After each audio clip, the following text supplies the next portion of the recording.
What's up, guys? This is Duncan Bentley from Vulvodynia, and acidic vaginal liquid explosion generated by mass amounts of filthy fecal fisting and sadistic septic syphilic sodomy inside the infected maggot-infested womb of a molested nun dying under the roof of a burning church while a priest watches and ejaculates in men's perverse pleasure he thirsts for his fetus. And you're listening to FANTASM Podcast. Phantasm. Maximum terror. That's your target audience, baby! Phantasm. And you know something? I sort of enjoyed it. Phantasm. Sell the metal! Sell the metal! Sell the metal! Sell the metal!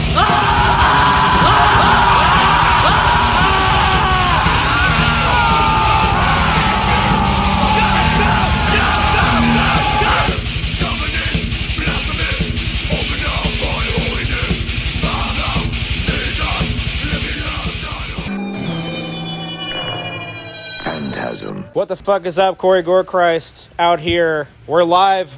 Duncan, Vulvodynia. You guys just played an awesome fucking what's set. up, guys? This is Duncan here from Vulvodynia.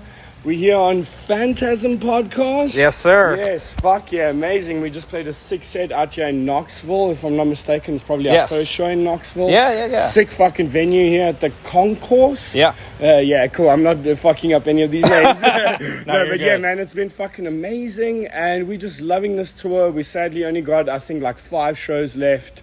And we wish there was a lot more. But yeah, it's been amazing, bro. Yeah, and is this your second U.S. tour? Actually, it's our third, but like okay. the first one kind of was a headliner that was booked with another booking agent. It was very small, like tiny venues. So like compared to the last 2 tours we've done, like these last 2 are the real proper, American tours we've done, and it's just a blessing. It's awesome, bro. Awesome, man. You guys played an awesome set. Real quick, I guess we'll talk about if I butcher this. I'm sorry. Yeah, no problem. But Praenuntius Infiniti. You nailed it. That's perfect. That's it, bro. Talk a little bit about the record. I love the fucking record. So glad you guys put it out. Man, I guess like during lockdown we were really scared that we were never going to tour again, like especially with all the new fucking variants coming out of South Africa and all that shit.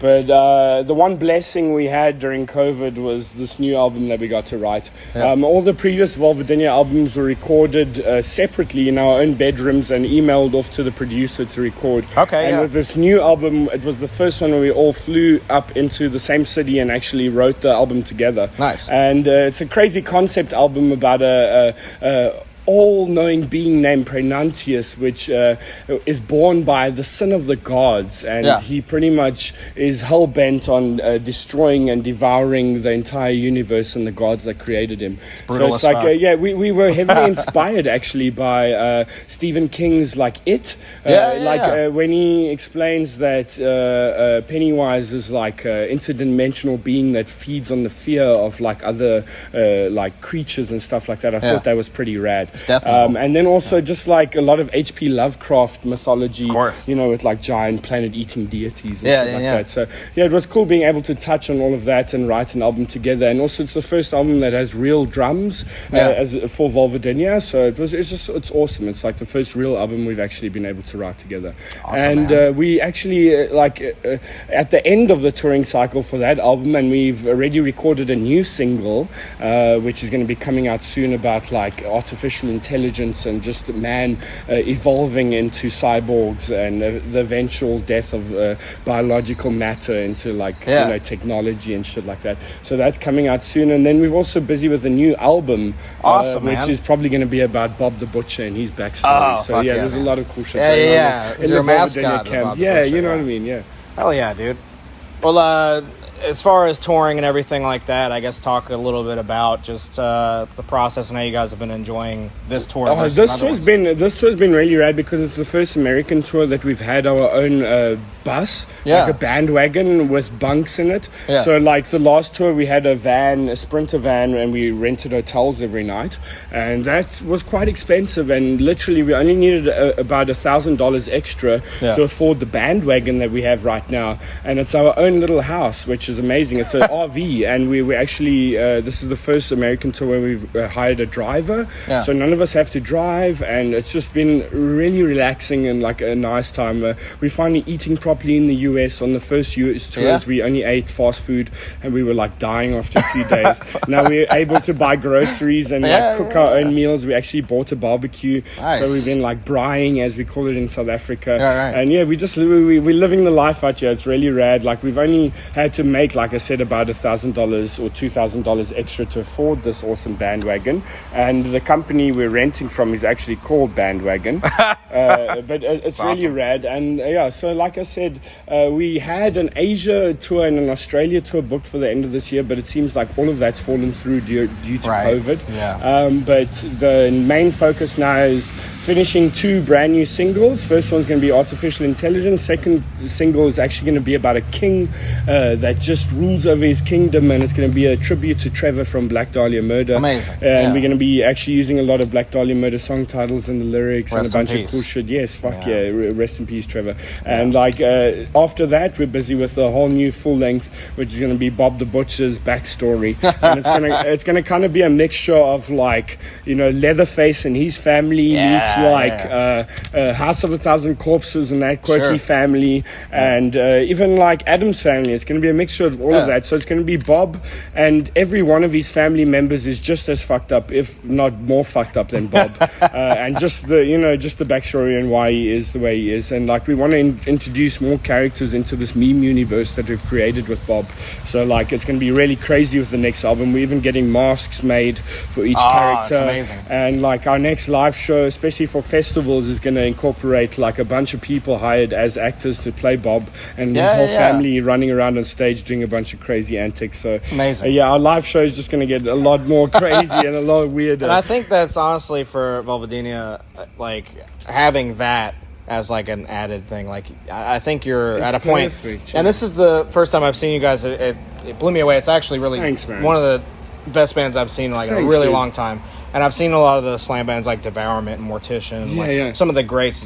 You guys are up there, I promise. And dude, especially like with Mortician, for instance, and like a lot of these like crazy grind bands as well. Even Gwar and like Necrogoblicon, we take a lot of influence from these bands, and Iron Maiden when it comes to the theatrics and like the mascots. And like, this last album made us realize that Bob is an important aspect of the whole band, and he's a mascot, and like people love his stories and what he's up to. So like, this next album, hopefully like we can join a tour with Gwar and Necrogoblicon one day, because we're gonna have enough people in costumes and enough weird crazy shit going on to fit in with those type of bands. So like, that's the next natural progression. We just want to bring more friends with us on tour and just have people go home from the shows and be like, what the fuck did I just witness? You know what I mean? But it's awesome. So African metal's gonna take over, and we're just growing the scene that side. Another thing I want to plug actually is like, we're booking 2 of the biggest festivals in Africa at the moment, called Johannesburg Death Fest and Cape Town Death Fest. I've heard Johannesburg is awesome. It has a misconception, because I actually watch like a lot of travel vlog stuff. And Johannesburg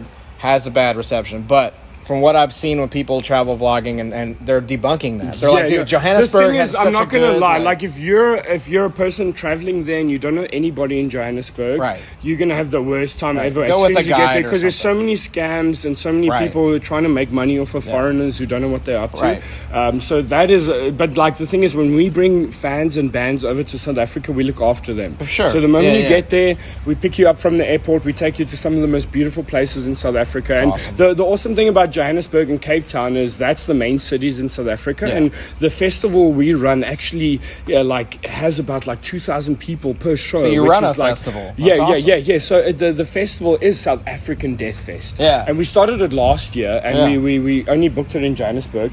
It was super packed. It was an awesome fucking festival, and now we've gotten approached by South Africa's biggest booking agent, which is called Ramfest. And they're giving us a budget to bring some bigger bands out there. So we're actually looking at bringing like Whitechapel or Lorna Shore or like Sure. Suicide Silence or Yeah, Quan yeah. Effects and all these big bands down to South Africa for this festival that we're booking every year. And hopefully we will be able to sort that out, especially with all these connections we're making now in the US. We're building the US, the South African scene as we go along, like, because the scene is quite small, but I think we've inspired a lot of bands who play the same genre as us to not give up and keep pushing, because at the moment when it comes to the alternative scene in South Africa, the three biggest artists are, number one is Die Antwoord, which is Die Antwoord, Of course. and then second is Seether, which a lot of people don't actually realize. Seether's from South Africa.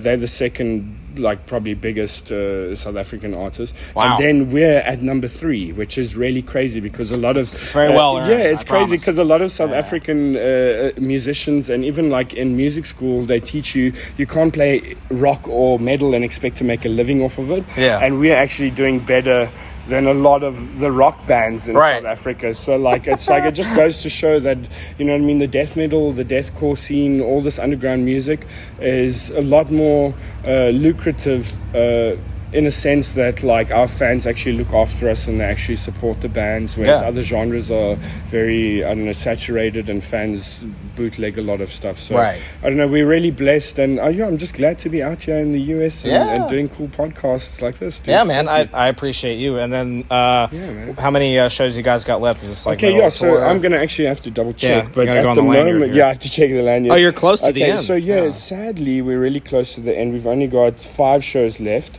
We got Atlanta, Nashville, Greenville, I saw you guys on Destin, Facebook. Florida. You were trying to find somewhere to in Nashville to we've do like actually, a shoot because or something. for that other single I was talking about, for the artificial intelligence, Yeah. we're actually trying to shoot a music video for that while we're still here in the US. Because our one member Luke, he's recently relocated here, so like we're not going to see him until our next US tour.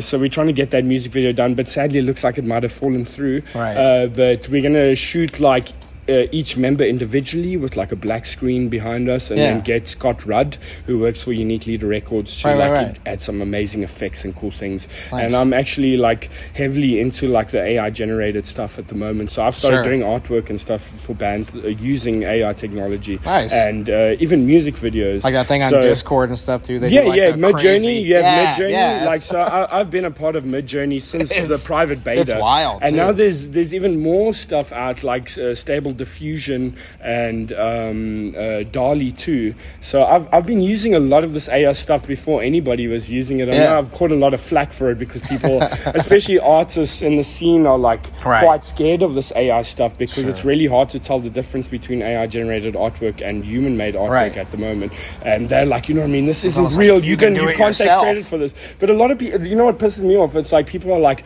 you used AI to create this. The AI created the artwork, not you. But the thing is, if I didn't, you still put the prompt in, and actually you have to go through a ton of iterations. I put it in Photoshop and Lightroom afterwards to clean it up, and I'm still paying for that. You know what I mean? That tool. So that's like going to a photographer and being like, you didn't take that photo. The camera took the photo. You know what I mean? It's like when the camera was invented, like artists who done portraits were like, you know, out of a job. And I feel that's exactly what's happening now. But people will always pay more for man-made artwork. That's why any artists out there who are threatened by this, just get better.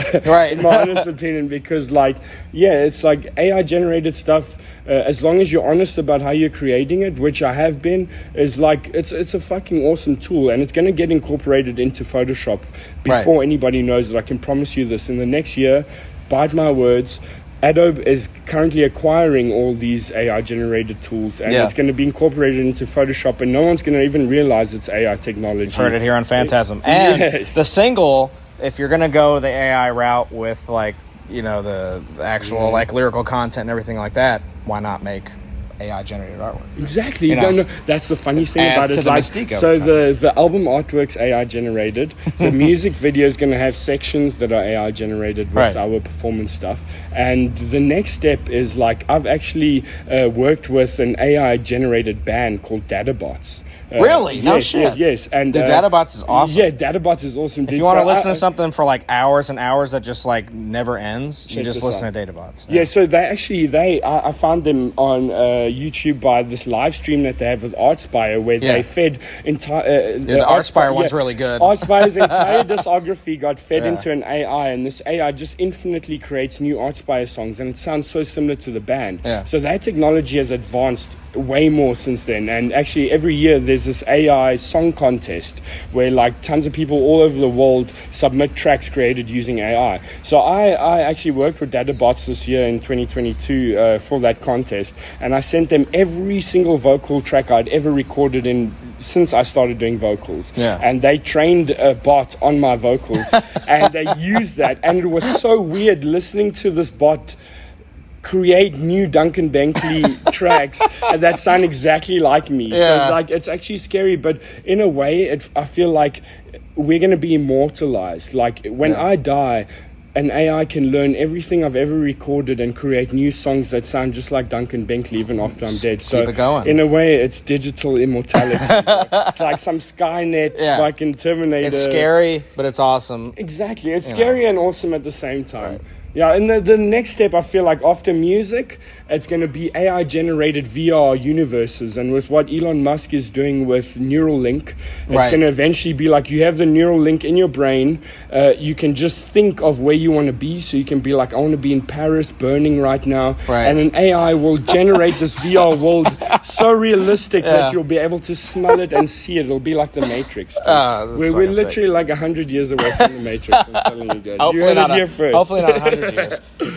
Sooner, no, we want to witness that shit. But honestly, Neuralink and that shit that Elon Musk is making seems like it's viable in our lifetime, but the cost of that shit, bro, you need to be a billionaire. Yeah. Or like you need to be one of the richest people in the world. be And that's how I feel Musk. like, like they're going to get assimilated with the AI and we're all going to get exterminated. So that's what the new Vulvodynia song We're already is about. in a simulation. Yeah, exactly. Well, you never know, bro. Fuck, bro. But yeah, dude, this has been awesome. So, like everything, it's awesome. Thank you so much for having me, dude. And let me talk your ear off. Yeah, and yeah. Everybody that listens to this podcast, thank you so much for fucking listening to this. Go and check out Vulvodynia all the way from South Africa. Fucking awesome. We're supporting all of the African musicians. Absolutely. There's Rust, Overthrust, you need to go and check out Sunken State and Middle Grounds and Facing the Gallows. There's a bunch of other crazy bands there, but we actually have a Spotify playlist called African Metal. Awesome. You can go and check that out. That's got all our favorite African bands. And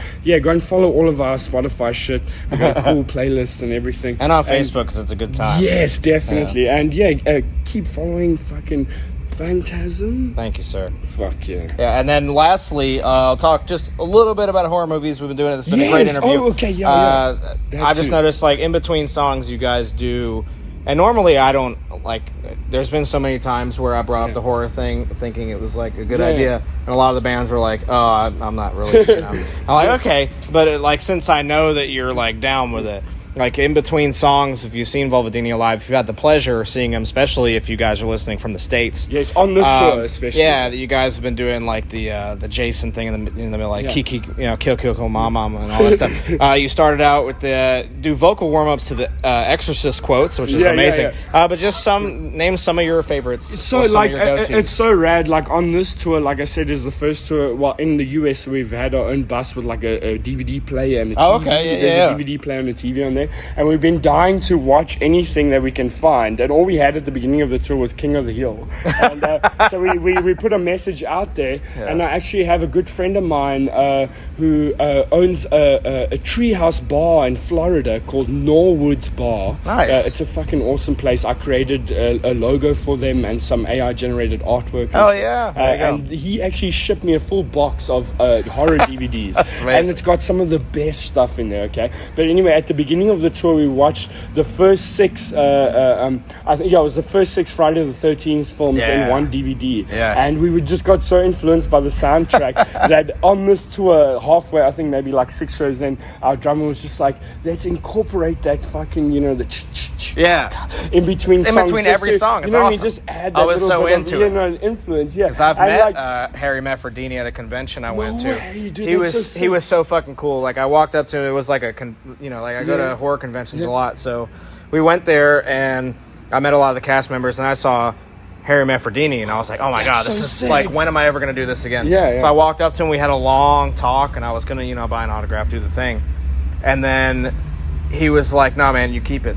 Like, thanks for coming up to me and talking to me. I was like, dude, you're a legend. Can I just give you something? And he was like, no, just thank you for coming and talking to me. Like, it's so cool. It's like, dude, you had some of the best, like, I love it when they're really down ever. to earth. You know, no, what I mean? he was like, he was so humbled, so fucking awesome. That's one so of my cool. favorite. Like, I would kill to actually work with him. composers. Yeah, I would kill to Yeah. work with him on like some sound effects on a Super future cool guy, album. like seriously. Another thing is like we're super influenced by like sci-fi horrors and even just silly sci-fi films. And on this last album we done, we actually incorporated theremin. Okay, We're one of the Wow. first Yeah, death metal bands to use theremin, Nice. and we actually emailed the dude that done the composition for Mars Attacks. Wow. And No shit.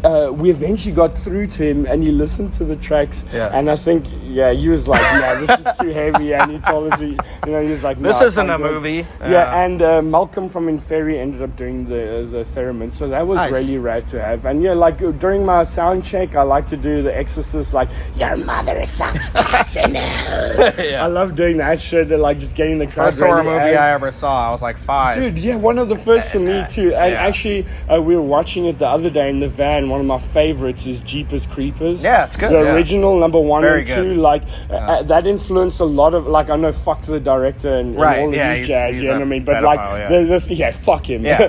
But like Jeepers Creepers itself, like the first movie, especially the House of Pain and the Wall of Corpses. Yeah. We No, it's actually great, yeah. in Psychosadistic Design, we wrote about the Wall of Corpses and just that experience where like he falls down into that House of Pain, Yeah. looks up and looks at all of those corpses and shit. That really influenced me as a kid. Well, and he stuck saw with like me, right? what was it? The prom queen and king. Yes, like together, and their heads, slayed up and their heads were like with swapped. the rings because they got married Yeah, right exactly. after. And Dude, the it heads was were nasty. swapped. Dude, Yeah. and we were watching that. I'm like Yeah. telling the whole band, like, check this shit.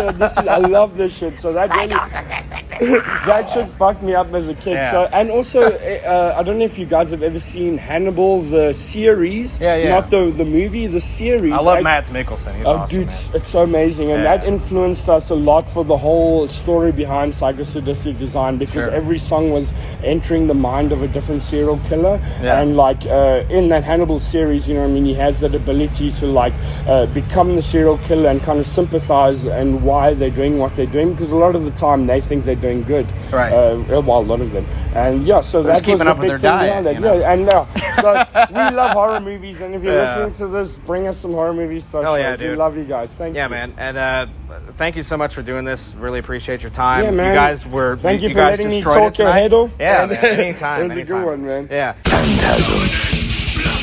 And you know something? I sort of enjoyed it.